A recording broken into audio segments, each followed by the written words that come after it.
Hi guys, in this video I'm going to show you how to use the green screen overlay in CapCut.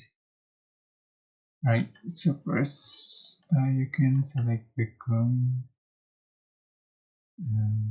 wait, edit a track. You can select photos or videos. The track as a background and go to import your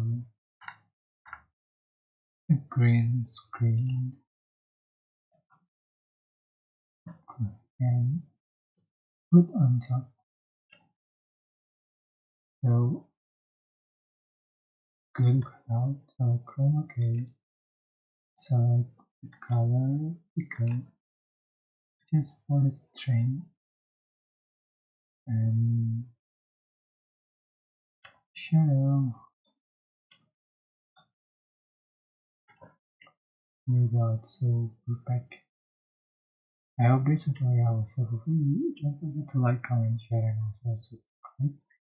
And if you have any question, please type in the comment section below. Thank you so much for watching.